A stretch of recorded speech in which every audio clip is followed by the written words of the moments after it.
everyone, welcome to this edition of Just Parlays. I'm Jim Williams, and he's Chris King. Yes.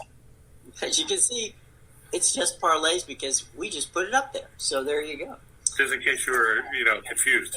Right. In case if you thought you turned into the Gong Show, you're wrong. You're here. Okay. So Christopher, my friend, good night last night. Interesting one. James, I don't know if James is here yet, but I'm sure he will be.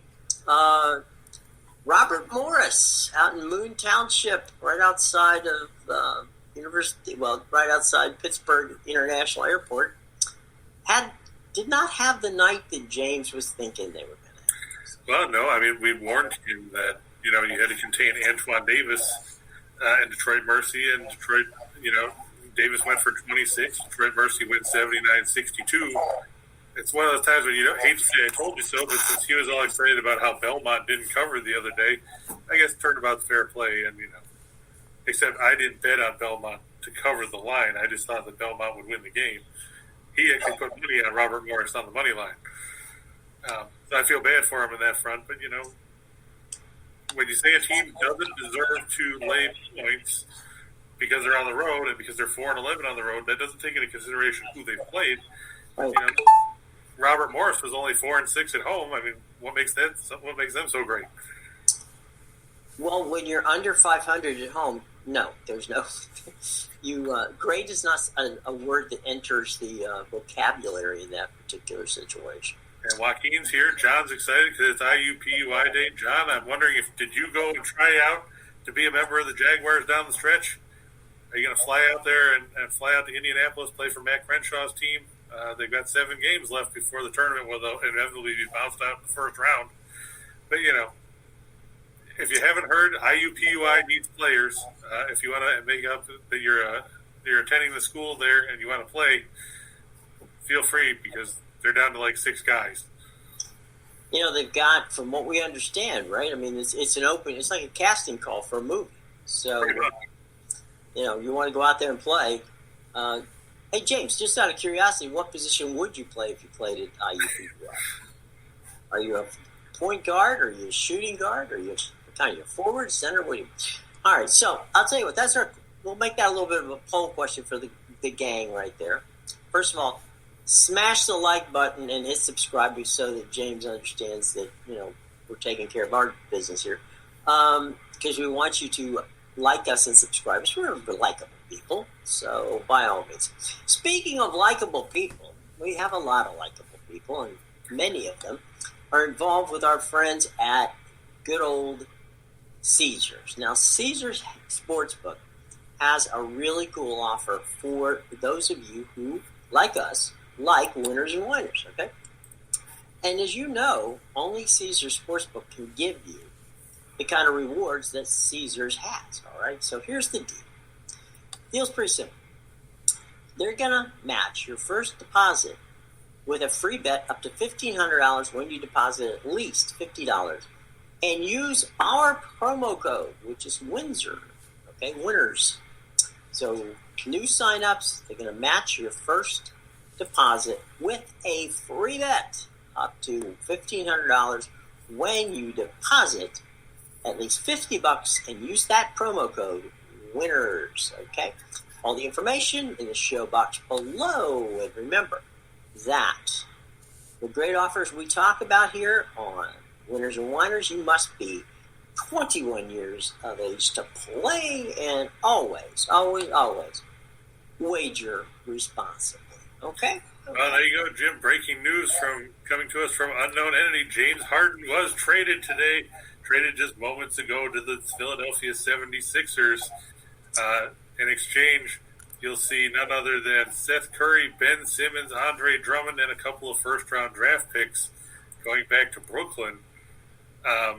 Whoa. That's a lot for James Harden. Is it really? Drummond is on the back end of his career. He hasn't necessarily been productive. So they're basically dumping dead money there. They probably had to come up with some way to equalize it. I know that they originally wanted Curry or Tyrese Maxey, and they backed or Philadelphia wouldn't deal him. So then they were talking about Matisse Thybulle. Apparently, they backed off of that too. But what kind of game shape is Ben Simmons in at this point? We're 50-some games into the season. He hasn't been on the floor all year. How is he going to contribute to this team down the stretch? My guess is that what they're hoping to do with him, and it's just a guess, is to get him into playoff shape and, hopefully get him in a position where he will contribute playoff-wise or toward the end of the stretch drive, because you're right, it's not going to do him much good right now. I hope they threw in at least a 12-pack of Jimmy's wonderful Philadelphia cheesesteaks to go along with that trip to Brooklyn. But my concern is this. You went from a guy that can space the floor and that can shoot from the perimeter to a guy that can't shoot outside of about 8 feet. Yeah, but they've got shooters in Brooklyn. Maybe but they don't have enough. I mean, I guess Curry can take over part of that from what Harden left. But, now are you going to move Irving to shooting guard and let Simmons run the point? Are you going to play Simmons in a different role since he's, at 6'8", 6'10"? Yeah, you can't run Simmons at the point. So forget that. That's not going to happen. He's got to play. Boy, he's got to play soft forward. He's got to play the 4, right? Or the 3. Well, if he plays the 3, then what? Is Durant the 4? Well, I guess if you're going to have Ben Simmons and Durant on court at the same time, then you got to move Ben to Ben will play 3 and got to make Simmons the power forward because he has no shooting range. We could, and he does rebound, so there's that. And does this deal help the 76ers? No.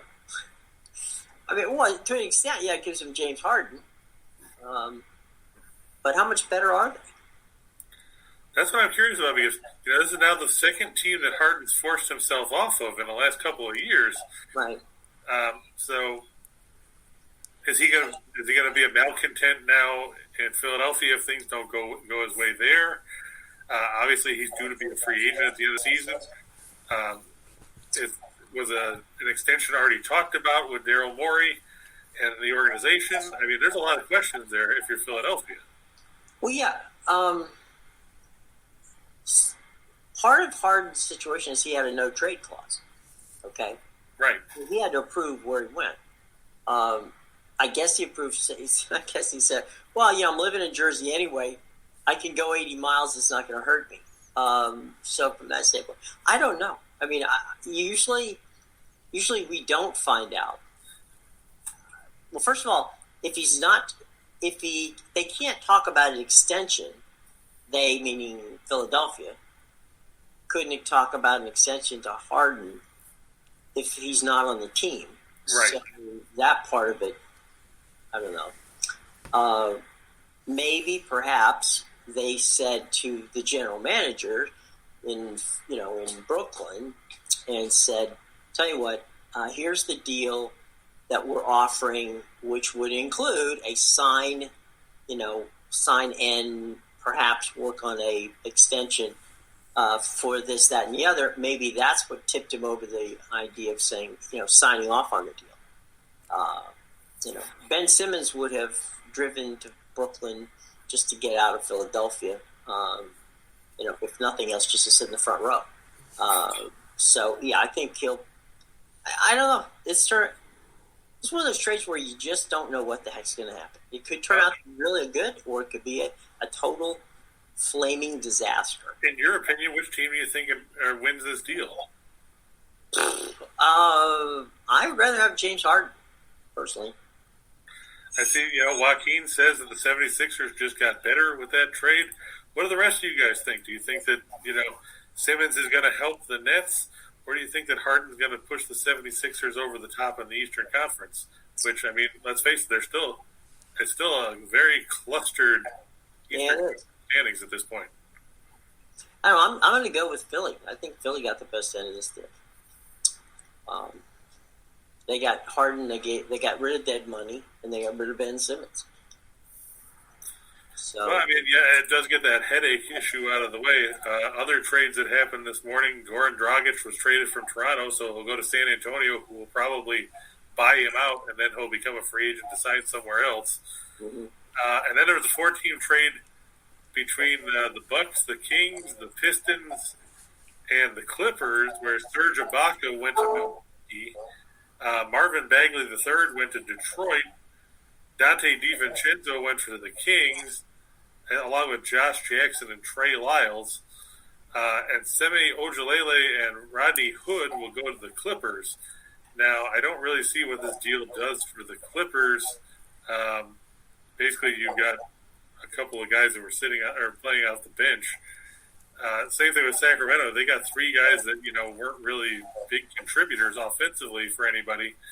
DiVincenzo, of course, was supposed to be a shooting guard of the future for Milwaukee. Then he had foot injuries. He's not really going to help Sacramento. Josh Jackson, Trey Lyles. Lyles was a busted lottery pick from several years ago. I don't see how he's going to help Sacramento. Marvin Bagley, I guess it's a change of venue for him, but you went from one bad team to another because now you're going to play in Detroit. Basically, the biggest piece that moved was Ibaka, and he's going to the Bucks, and that'll help Milwaukee's front court if Ibaka can get back to the way he played a few years ago. He hasn't done a whole lot this year for the Clippers. True, but basically we had 4 teams? Is that? Yeah. So you had a 4-team trade of role players. Pretty much.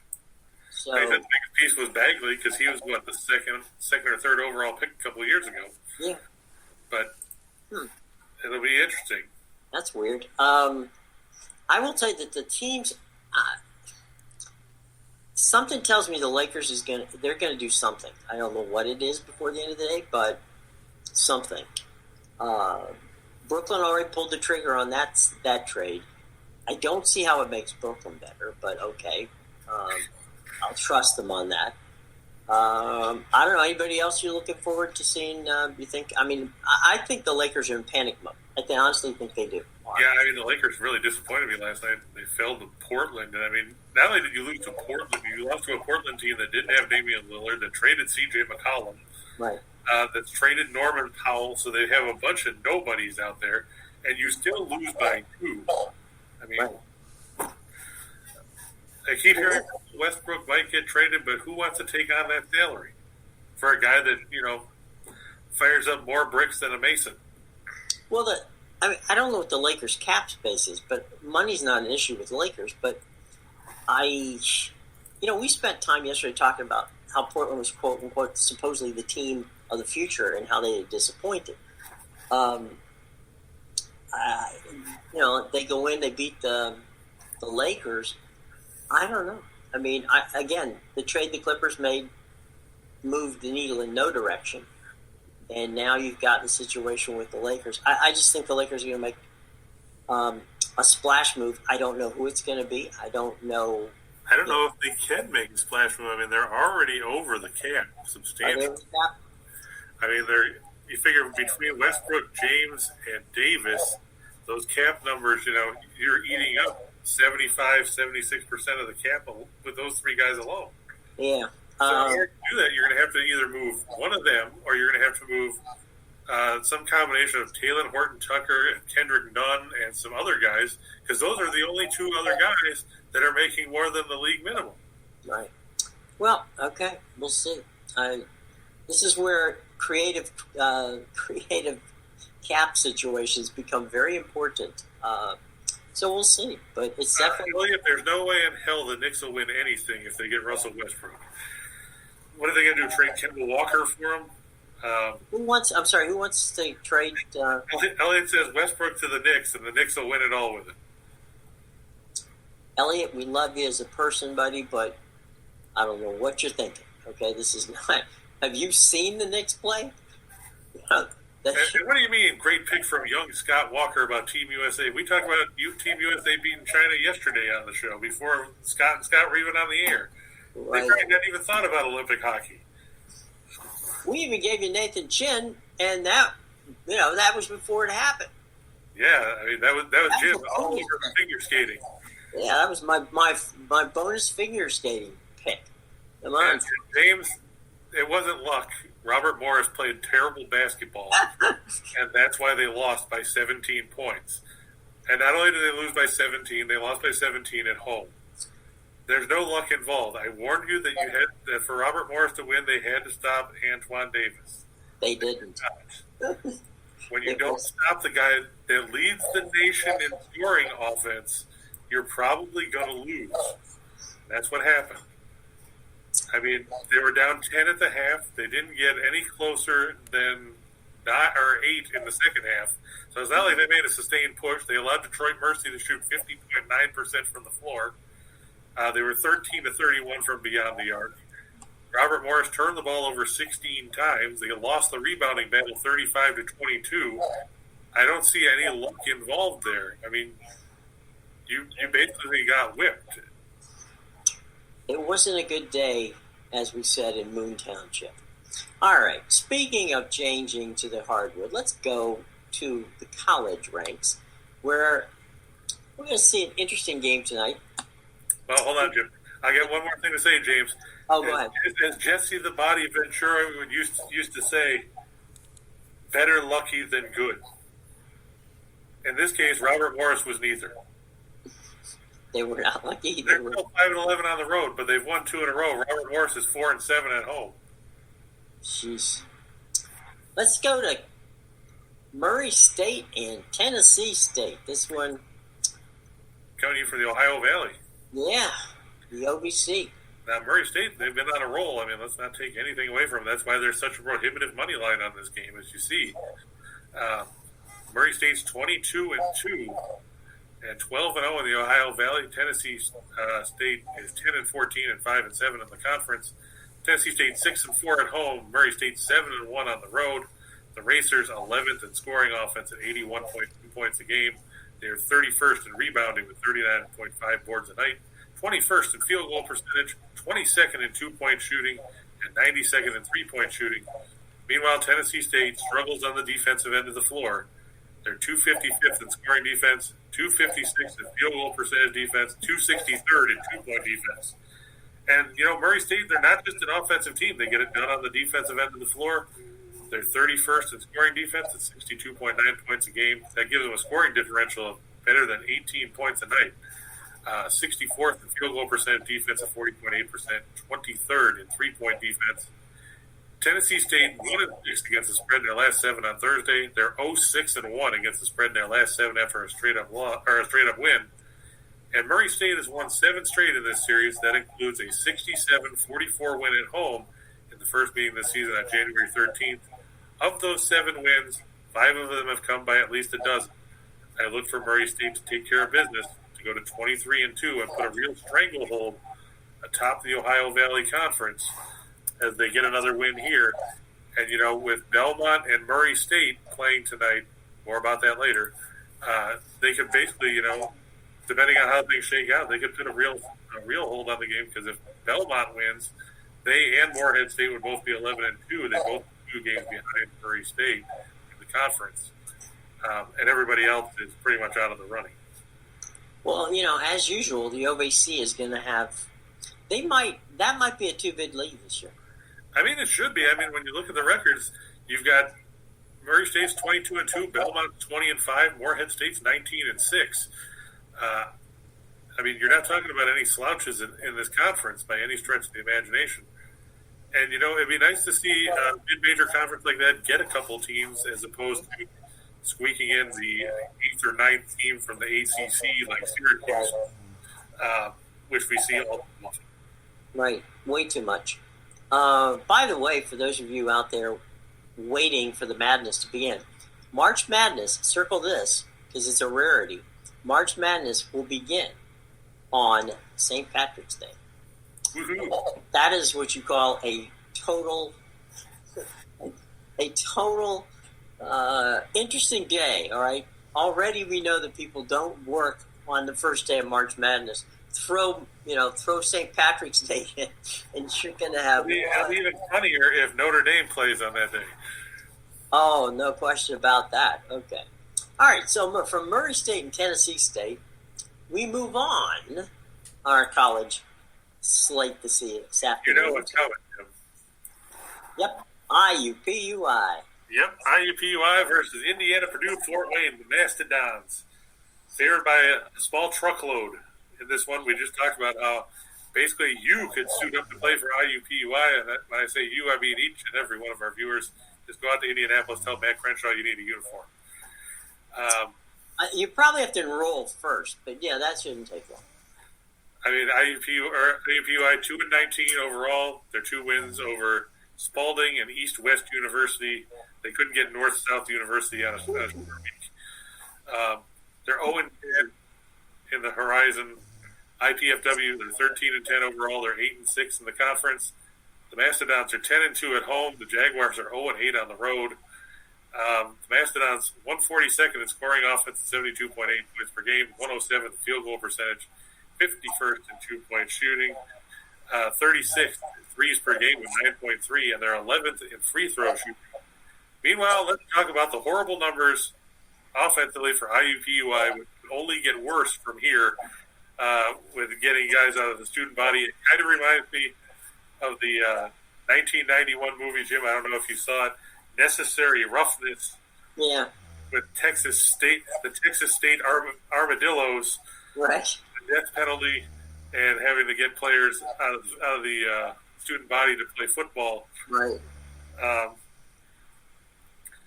That's basically what this is turning into. IUPUI dead last in scoring offense at 51.7 points a game. They're 355th in field goal percentage. They're 348th in threes per game. They're 353rd shooting twos.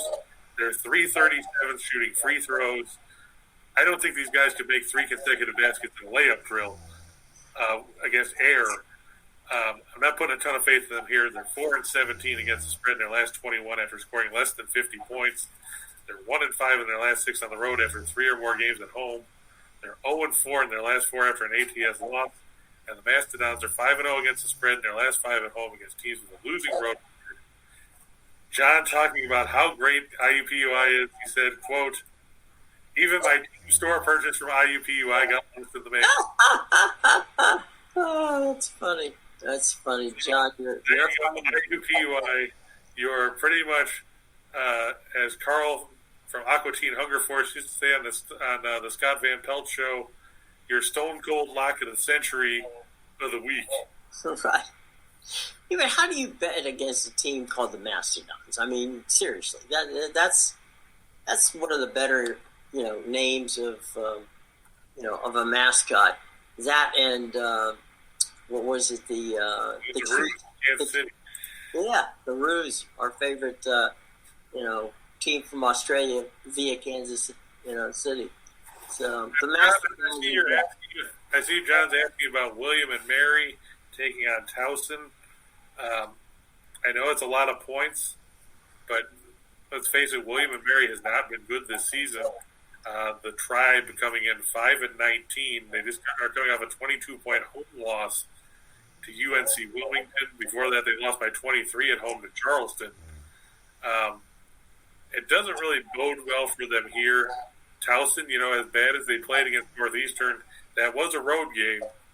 They're 17-7 overall. And if you look at some of their losses, they lost to some pretty good teams. They lost to Ohio State by 11. They lost to San Francisco by 10. They lost to Pitt, who's not a good team, but they still lost to them by 4.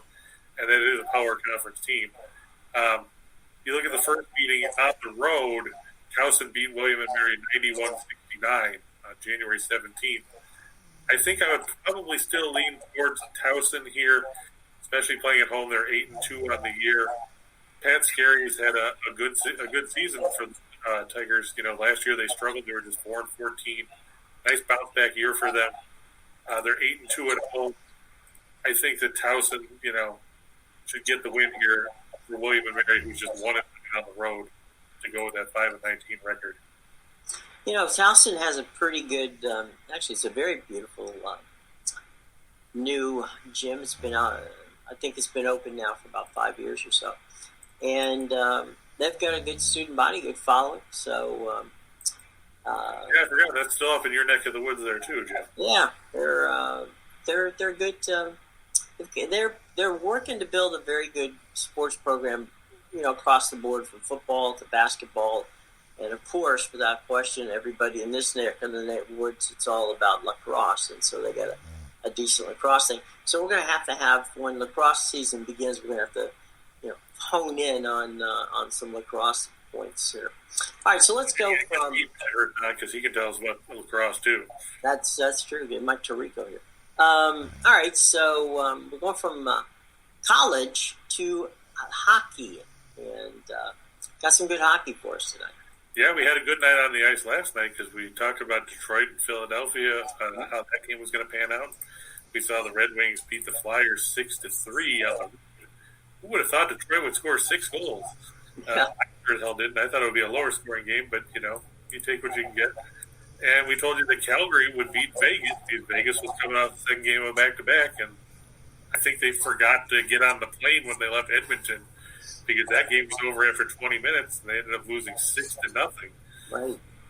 So not a good night for Vegas. It was a good night for Calgary. Mm-hmm.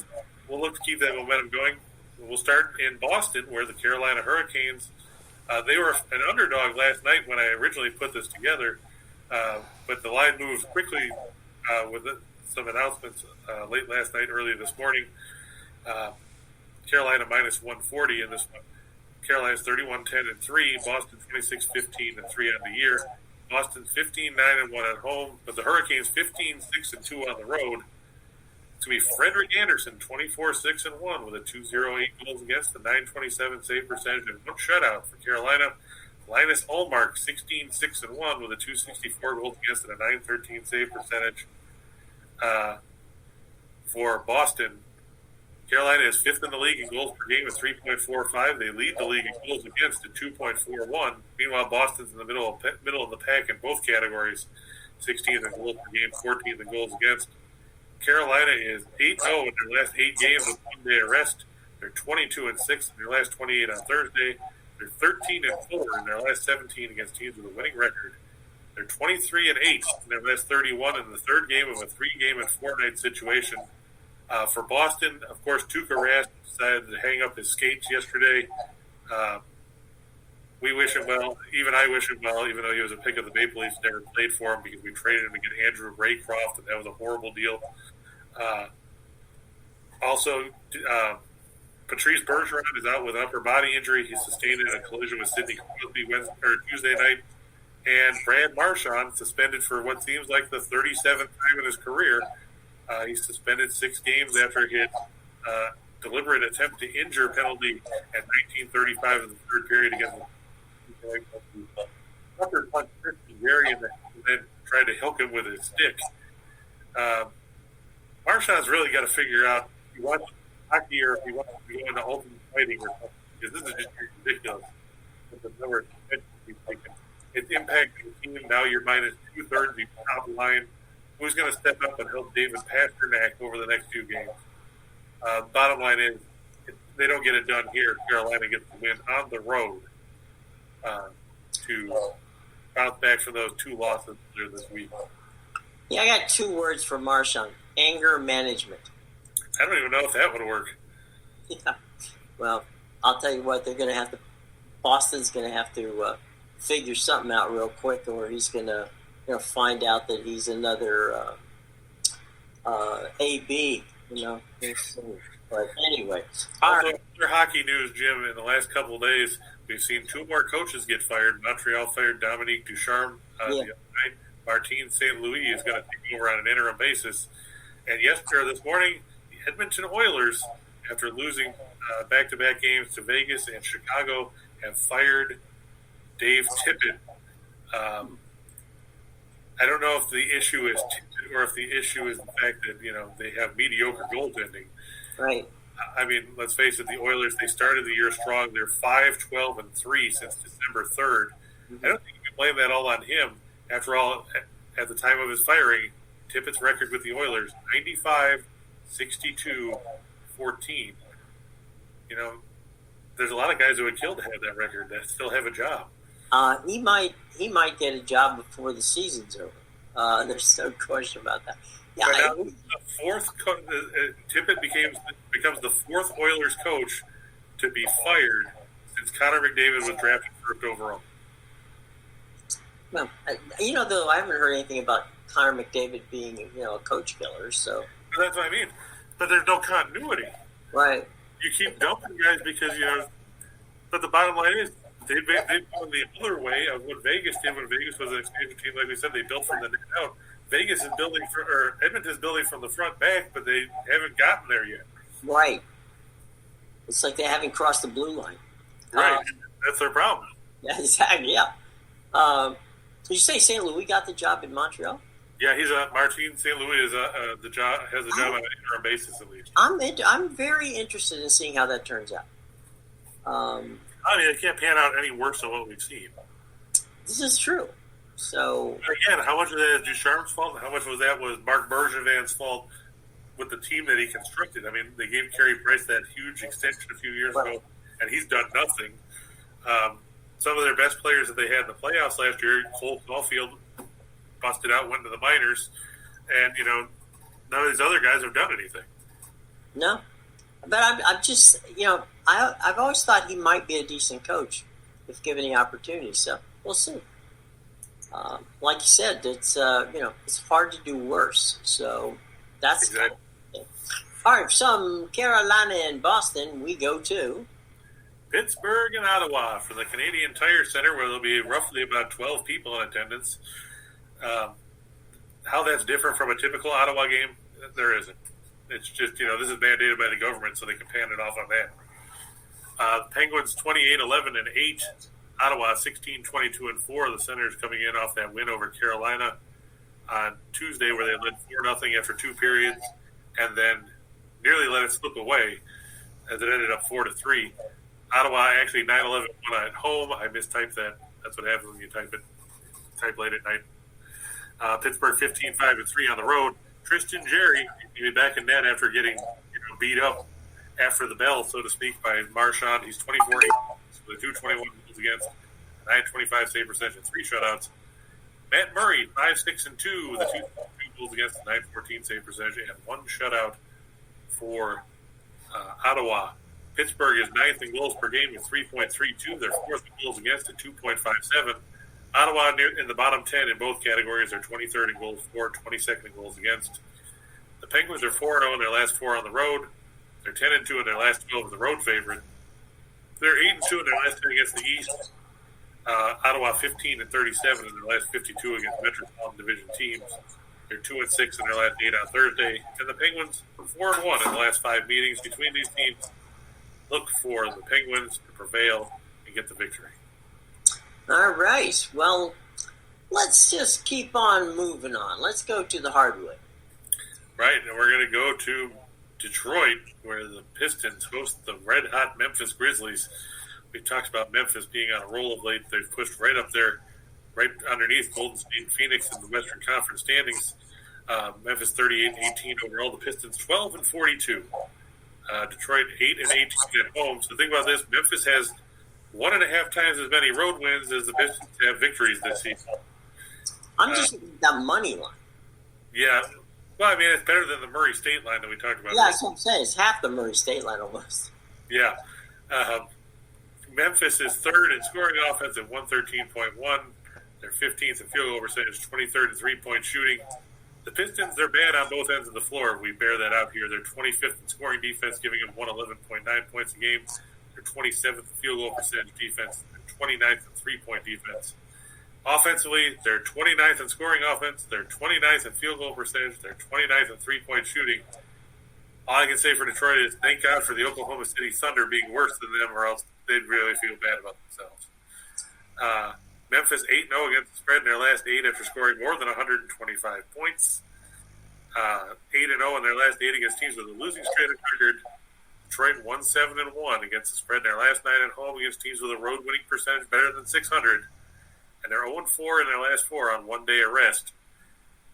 I get it. There's supposed to be better days coming for Detroit. Not tonight. I don't know when those are. Could be 2026. Right. I'll just take a quick look and see if there's anybody injured that we need to know about, because I know that's always important, and especially with the trade deadline coming up here in about an hour. It never hurts to double check and see if there's anything going on that everyone wants to be informed with. Let's see here. See if it wants to load. Let's see. Injury report says. There we go. Cade Cunningham is questionable. That's it for them because the other guys are either trade pending or out in the G League. Nobody cares about Dylan Brooks still out for Memphis. Killian Tilly out with a sore back. Now that he's a major factor, neither is Xavier Tillman. So that will be it for the Pistons and Memphis. We've seen them not bad teams. This is another case. Okay, the Grizz over Detroit, and just uniforms alone, they should win. Elliot singing the Disco Inferno theme song. Everybody remembers Glenn Gilberti in WCW. Fortunately, nobody's seen him wrestling in quite a while, unless you're unlucky enough to see him in an independent show. There you go. All right, moving on from. We're going to have to take easy. Yeah. The Heat on the road to face the Pelicans. New Orleans, they played some good basketball, but then again, when you beat the Rockets twice in a row, that doesn't really move the needle a whole lot. But hey, New Orleans, they're in a position for a play-in spot in the playoff field right now. See if they can maintain that momentum. Unfortunately, they're playing a Miami team that's pretty good. Miami 35-20, New Orleans 22-32. Pelicans 12-13 at home. The Heat 17-14 on the road. What that means is Eric Spoelstra's got a whole bunch of home games coming, which can only help them in their chase for the top spot in the East. The Pelicans 26th in scoring offense at 105.9 points a game, 25th in field goal percentage, 27th in three-point shooting. Miami 5th in scoring defense, that should say. Stupid typo.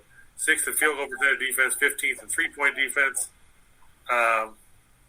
The Heat 7-2 in their last 10 against teams with a losing straight-up record. They're 8-3 in their last 11 following an ATS win.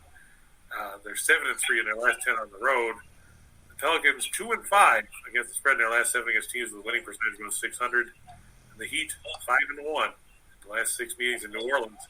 It's a small line. I'm surprised it's only 4.5 points. I'm just going to take a look and see if Miami's got 87 guys on the injury report. Caleb Martin questionable with a sore Achilles. Markieff Morris, of course, out. Victor Oladipo, of course, out. That's it for them. For New Orleans, Willie Hernan-Gomez in the health and safety protocols. Larry Nance Jr. is going to have knee surgery. He probably won't play this season again. And, of course, Zion is still out. I don't think, honestly, that Spoelstra gets anywhere near the credit he should for his coaching ability. I agree. I think he's an underrated coach because everybody wants to jump on Doc Rivers and, Steve Kerr. But, if you look at the talent that those guys have compared to the guys that Spoelstra's had to shuffle in and out of the lineup on such a regular basis, it's hard to say there's anybody that's done a better job than he has, considering, Butler's missed a whole bunch of time. Adebayo had thumb surgery, missed 6 weeks. Morris hasn't played since November. Oladipo hasn't played at all. There's a lot of guys like that should be in the mix. Okay, I just got a trade. Orlando Magic have acquired center Bol, guard PJ Dozier, and a future second-round draft pick with cash considerations from Boston in exchange for a future projected second-round pick. So Boston got those guys from Denver in that trade a couple weeks ago. Right. Neither one of those guys have played because Dozier, I think, is out for the year after a torn ACL. Bull had foot surgery. Right. So basically the Magic got a couple guys that aren't going to play this year. Yeah. And they waived guard Michael Carter-Williams. Well, he hasn't played all season. Right. And they waived guard Etuan Moore. Who hasn't played either. Who hasn't played. So basically, let's call this one the MASH unit trade. Basically. Here's Orlando's plan. What we're going to do is we got all these guys that are hurt, so we're going to waive these guys that haven't played all season. Right. Then we're going to replace them with guys that aren't going to play. It's foolproof. We're going to command all the guys that can't play. Soon they're going to have an entire rotation of guys that are on injured reserve or the equivalent of it for basketball, where they're just listed as out with no timetable for return. All right. Kudos, Orlando, for that for pulling that off. Horrible trade, and messing up the transaction meter with a trade that means absolutely nothing. There you go. Well, at least they got it in under the trade deadline. 22 guys. Yeah. So, well, there'll be no rush to get them there, so that's not a problem. All right. Let's Let's have some fun. Let's do some prop bets from the upcoming Super Bowl. Right. Now, the top five we talked about the other day, Evan McPherson going over 7.5 points. Obviously, he's kicked 12 field goals in the postseason, so it seems like a pretty safe bet there. Cooper Kupp, he's gone over his receiving total in 16 of 20 games this season. He's obviously, led the league in receiving yards, receptions, and receiving touchdowns. He hasn't been slowed down in the postseason. Cam Akers, under 63.5 rushing yards. Let's face it, he's done pretty much nothing since coming back from that Achilles. I don't expect him to do a whole lot here. The Bengals were actually pretty good against the run. They stopped Derrick Henry for the most part in the divisional round. Kansas City doesn't run the ball anyway, so they didn't really have to game plan for that. Matthew Stafford over 300 yards passing. He went over that mark against Tampa Bay and San Francisco in the last two games. I expect it to be a fairly competitive game, so we'll have to throw the ball here, getting over that mark. And the first quarter total being over 7.5 points. I think it'll be like 7-3, something like that at the end of one. The ones we added in, we just talked about McPherson kicking 12 field goals in 3 postseason games. I expect him to kick at least 2, but this will go over the mark. The Bengals in the red zone in the postseason, 4 touchdowns and 11 possessions in the red zone. And I'll tell you right now, if McPherson has to kick a bunch of 30-yard field goals, the Bengals are going to get stomped into oblivion because they need to put 7 points on the board when they get down there. I look for Stafford to throw 3 touchdowns. That goes off at plus 280 if he throws 3, not 3 or more, just 3. I expect Aaron Donald to have over 4.5 tackles at plus 100. I think that, the middle of that, they're going to cave in the middle of that Cincinnati offensive line, which will make it tough for Cincinnati to move the ball on the ground. Cam Akers' first rush attempt under 3.5 yards. I think if he gets more than 3.5 yards, the Rams will have a parade for him whether they win the Super Bowl or not, because he's done pretty much nothing. And I expect Cooper Kupp to make the first reception in this game at plus 550. Of course, if the Bengals get the ball first, if you want to take a sleeper, look for Joe Mixon at plus 1,100. I could see Burrow dumping it off because he's going to have to do something. Because if that line clashes in, he's going to have to get rid of the ball or get beat senseless like he did by Tennessee. Well, I mean, he got sacked 9 times against Tennessee, and Tennessee is nowhere near the kind of defense, at least in the front 7, that the Rams give you. I mean, you got Von Miller and you got Aaron Donald and Leonard Floyd. That's not good. That definitely is not a good thing. I saw an interesting prop bet this morning. Was it about Gatorade? No, it wasn't the Gatorade. It was the first quarter score. You just said it was approximately going to be 10 points, right? 7-3. That's my prediction. It's going to be 7. Okay. Yeah. And the thing was, what would be the players' numbers? Okay, Okay, so let's say the score is 25. Okay. So let's say that's what the prop is. I think the prop was 25 or 23. In the drive, the last 2 plays of the drive, would it be, the last play of the drive. So in other words, Stafford is number 9. Right. He's throwing to Cooper Kupp, who's number 10. Right. So that's 19. So that would be under the 23 that points. So it was an interesting little exercise in numbers, both on what the amount of points scored would be, and the jersey numbers of the people who would be involved in it. So that would be funny. Of course, if Aaron Donald picked the ball off, you get 90 scoring on the over in that situation. But that's what prop bets are for on Super Bowls. It gives you a lot of fun to mess around with. And Roland brings up a point where he heard a coin flip toss that whoever wins the toss loses the Super Bowl. Roland, that's actually, if you go back to 2014, right? Since then, every team that's won the coin toss ended up losing the Super Bowl. So, I mean, whether it's a fluke or not, it's actually panned out the last, 14, 15, 16, 17, 8 years. It's just one of those weird things that, pops up. Also, Nathan gives us breaking news that IUPUI is trying to get the hot dog vendor at tryouts. Well, I think that, you figure they have a culinary science course there. Maybe they can quickly get them into that and get them in there. And Elliot, I agree with parlaying the Heat and Carolina. I think that one should pan out pretty well. I like Miami over New Orleans, and we talked about Carolina and Boston. Boston's going to be in trouble without 2/3 of their top line, especially since they rolled with them against Pittsburgh the other night. You got the Chris King seal of approval there, buddy. That's good. Sure, Roland, you can wait until the coin flip and then put a live bet in and see who wins the coin toss and then bet against them. Why not? Anything is possible. With our luck, the coin will end up landing straight up because it'll get stuck in the grass. Right. And both sides will have to defer. Or we'll have that issue like we had in the Thanksgiving game in '98 or '97 when Jerome Bettis called heads and the ref said he called tails, and then they lost the game. Right. Oh man. Well, before we gotta pick things up here. We will. But before we get to that, too, for the money for the show and our menu, let's talk one more time about our buddies at Caesars, okay?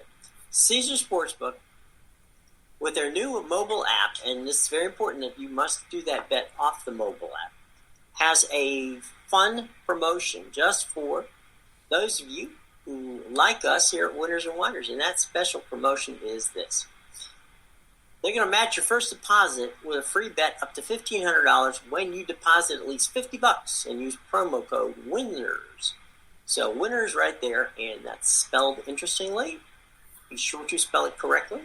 It's in the show box below, so no excuse not to spell it right because we're giving you the ability. So we're not playing spelling bee here. You can do it. So all you have to do to get that deal, which is a good deal because they're going to take your first deposit and they're going to match it, okay, with a free bet all the way up to $1,500. All you have to do is put $50 in your account and use the promo code WINNERS, and you are in good shape, okay? Now, as we say, always here, you have to be 21 years of age to make that purchase, that bet, and always wager responsibly. Okay? So, Chris, we got a dig, buddy. We're going to take a deep breath and go flying through our final three situations here as we go two for the money. Right. We talked about Memphis over Detroit. That one's pretty much a no-brainer considering the way the Pistons have played basketball, and now they traded away half their bench. Not that those guys were great, but Memphis should take care of business. We got the Capitals over the Canadians. I think Washington will bounce back and ruin Martin St. Louis' debut as a coach in the National Hockey League just because Montreal's a train wreck mixed with a dumpster fire sprinkled with 3 Mile Island. They're the worst team in the league by a far margin, and it's not even close. Murray State, I expect to beat Tennessee State handily. Like I said, they beat them by 23 already this season. They should get the win here again. And Carolina over Boston. We talked about how the Hurricanes are in good shape health-wise. The Bruins minus 2/3 of their top line. Going to be a tough night for them. Yeah, also, breaking news again from John saying IUPUI's just ran out of gas while at a gas station that had no gas. Well, okay, they're pushing their weight. down to Indianapolis. So, all right. So 4 for the show. Right. Morehead State. I'm taking them +10 over Belmont. I'm a little worried about Casey Alexander's team. Belmont, they've been winning games, but they've been winning ugly. Having to come back from down 20 to beat Tennessee Tech last Saturday was not impressive. Well, I mean, it was impressive they came back. They didn't play impressive basketball for 30-plus minutes. Then they struggled for a while against Austin Peay before putting them away. 10 points seems like a lot against Morehead State. We talked about Morehead State's 11-1 in the conference. I like to think that they can hang close enough, even going on the road, to get the win here. Not to mention, in the first meeting between these teams, Morehead State took an 83-74 outright win at home back on January 20th. Take the points and the Eagles there. We'll get to Gonzaga in a minute because everybody loves the point spread on that game. Cleveland State -9.5 over UIC. Jim, UIC becoming the third team to be banned from conference postseason tournaments. The Horizon League booted them from the tournament because they're planning on moving to the Missouri Valley, I think it is, after this season. So they'll join James Madison in the CAA and Stony Brook in the America East, the teams that will not play in the postseason tournament. So, tough break for them. It could be a revenge game for Belmont, but I just don't think they can win by double digits. Like I said, I watched that game against Tennessee Tech, and having to come back from 20 against a team that was 5-17 just didn't impress me all that much. I like Pittsburgh -1.5, or if you want to go with the money line, it's -220 over Ottawa, and the Heat over the Pelicans. We talked about that game already. I think that it's going to be an interesting one, but I think that even with McCollum, New Orleans doesn't have the kind of depth that they need to deal with a Heat team that is very good in that regard. To Jennifer's question about Purdue and Michigan, the money line has Purdue at -170. They're going off as a 3.5-point favorite. I know the Wolverines are at home at the Chrysler Center for this one. But, I just watched Purdue take care of a very good Illinois team, winning by 16 at home. And they beat Michigan last week at home. I know Michigan might be looking for revenge, but I also look at the fact that Michigan struggled to beat Nebraska at home early last week, where they were down double digits in the first half before winning by 6. And then they struggled on the road at Penn State the other day, winning by 1, 58-57. I think Purdue is that one. It's not the, Fab Five playing in Michigan. Right. It's definitely not. And as far as the Hurricanes puck line, I think that Carolina will probably win by 2, especially without Marchand and Bergeron. It puts too much pressure on Pasternak and a bunch of underachieving guys in that regard. All right, let's fly over to the menu, my friend. Shot in it dark. Yeah, we got Delaware over Northeastern. This game's in Delaware. Northeastern is 0-8 or 0-9 on the road. I know they're coming off a win the other day. Like John said, they beat Towson, but that came at home. This one's not. So look for Delaware there. Ohio is going to bounce back from a loss to Toledo in the middle of top teams in the MAC as they get to face a scrub team in Central Michigan. Now, of course, I called Central Michigan a bunch of scrubs. Watch them come out and shoot 90% from the field and 88% free and win by 70. But I don't expect that to happen. Gonzaga. I saw an article the other day on Ken Palm about how Gonzaga is beating up the West Coast Conference at a historic rate. They're outscoring their competition by, I think it's like 29 points a game. That includes that win over BYU on Saturday. I know Pacific hung tough against USC, which is a disappointment on so many levels. But I don't think they're going to hang here against Gonzaga in Spokane. The Bulldogs can move back to number 1 in the rankings more than likely as long as they don't get upended here.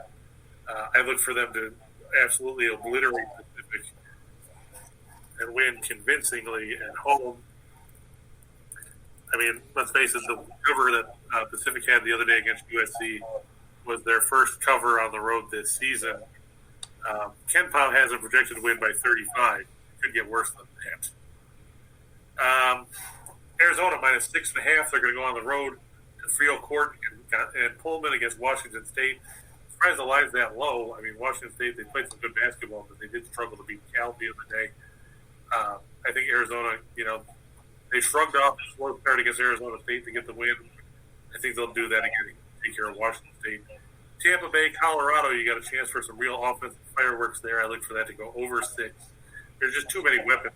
Even with Vasilevsky and Kemper in net, there's just too many weapons to slow down. Columbus and Buffalo, I look to go over 6 for different reasons. In this case, it's not because the offense is great, it's because the goaltending is terrible.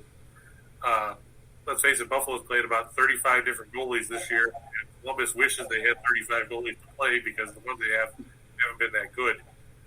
The Blues, you can go puck line at plus 105, or you can go the rather prohibitive money line over the Devils.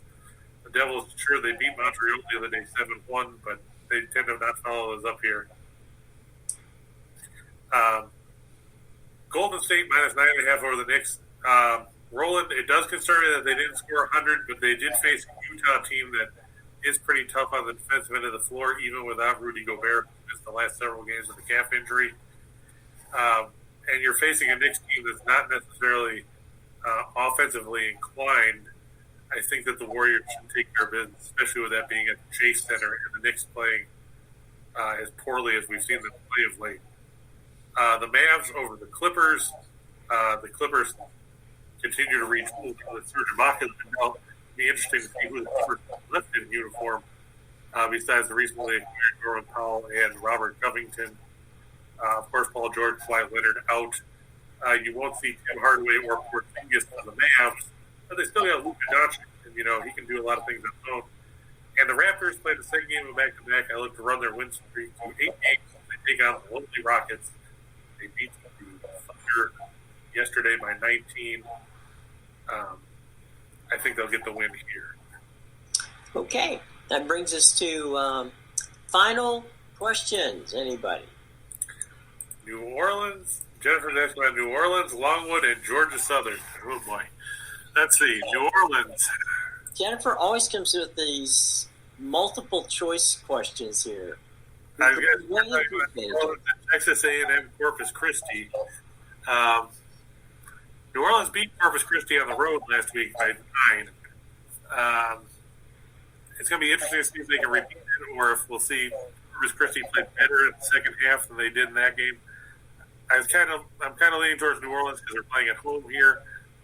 The Privateers, they played better basketball than I think anyone would have expected. I definitely didn't expect much from them at all this year. Longwood, the Lancers. Oh, yes, let's see. Griff Aldridge's team is on a roll. They've won 10 straight. They're 9-0 in the Big South. They get to face USC Upstate. Yes, my good old USC Upstate with Dave Dickerson here in Spartanburg.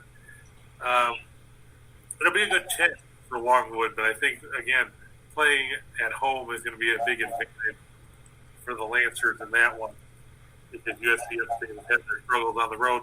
They're a 500 team, but the Lancers are 12-1 at home. Look for them to prevail in that contest. And finally, Georgia Southern. Who is Georgia Southern drawn tonight? That's down in, of course, the Sun Belt. Georgia Southern and App State. App State is on the road. So they're playing in Boone. App State fair by 6.5. Georgia Southern 4-7 on the road. App State 9-2 at home. App State's played some decent basketball of late. This is actually the only meeting. App State won the first meeting down in Statesboro, 2, January 22nd. I'd probably lean towards App State giving points. UIC Cleveland State. I have Cleveland State as part of my score for the show. We'll give it 9.5 in that one. I think they'll come up with the win. Mount St. Mary's and Wagner. I like Wagner. Wagner's played some good basketball. They're one of those teams that's under down there in the Northeast Conference. And Euler, plus Stanford disappointed me the other day. I thought they were going to cover against UCLA. They couldn't quite pull it out. Now they play an Oregon team on the road. Oregon is inconsistent. But Stanford beat Oregon to be a Maple Pavilion. I think, lean towards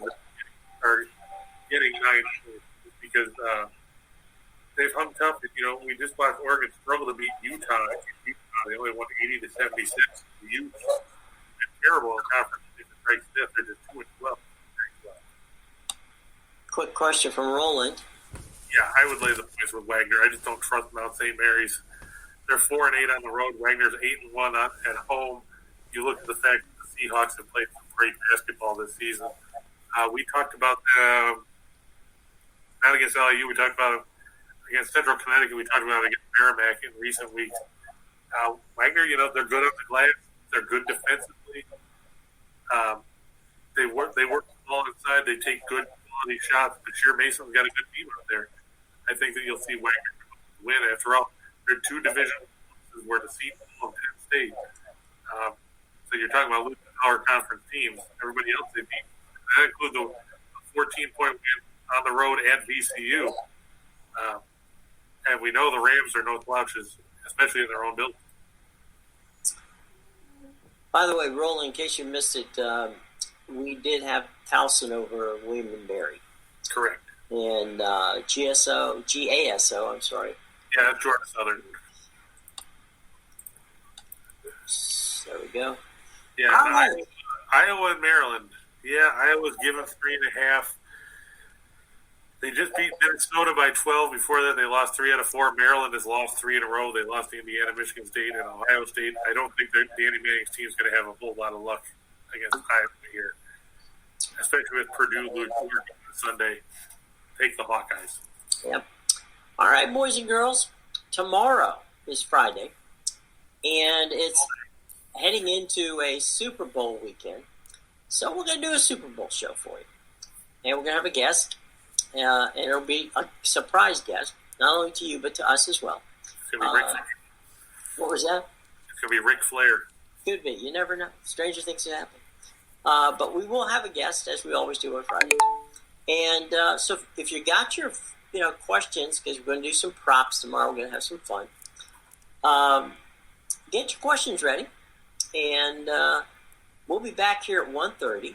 Now, don't forget, coming up here in about a half an hour is our buddy Scott and Scott, who are, going to have some fun back at the window on the Winners and Winers Sports Betting Network. Don't forget that we're going to have, mark this down on your calendars, a major crossover event. That's right. The four of us together on Sunday from noon until 2 o'clock. We will have all kinds of special guests and fun things going on. So be sure to mark that on your calendar. Eastern, noon until 2 p.m. as we get ready for Super Bowl 56 at SoFi Stadium in Los Angeles, California. So there you go. Real quick, yes, Duke minus 2.5 over Clemson. I don't have any faith in them here in Tigers. They've fallen apart. As far as Iowa having their best player out, no, Keegan Murray played against Minnesota. He had 24 points. Only player on the injury report from Iowa tonight is Connor McCaffrey, who barely played anymore. Okay. All right, boys and girls. We will see you tomorrow. Class begins at 1:30. So be here. There's going to be a test. What's that? There's going to be a test. There will be a test. There's always a test. So, or a quiz. So have a lovely night. Got plenty of good information there. If you miss, what we just spoke about, check out the podcasts. You can find it anywhere where you get your podcasts. And it'll be up about 10 minutes after the show. So if for some reason you missed it or you couldn't be here today, not a problem. Subscribe both to the YouTube channel or Facebook or Twitch or Twitter, and you'll know when we're going to do it. And if you don't have any problem with that, if you have a problem doing it live, don't worry about it. Just subscribe to the podcast. It'll come directly to your phone every day, okay? So you can't get rid of us. If you want to have us in your life, we're there. We're omnipresent. All you got to do is hit and subscribe, and we're with you all the time, okay? So we'll see you tomorrow. 1:30 right here. You can always reach out to me. I tend to read things John will tell you. He bothers me every day. Okay. And I'll get back to you. I'm usually around during the afternoon and early evenings. There you go. All right. So you can hit up Chris, you can hit up me, but I don't know as much as he does. So by all means, head that direction. Also, check out winnersandwiners.com. As we keep telling you, that's the place to get all the information. It's also a great place to read all of Chris's good work. So, for Mr. King, I'm Jim Williams. We will see you tomorrow right here on Just Parlays with Chris King.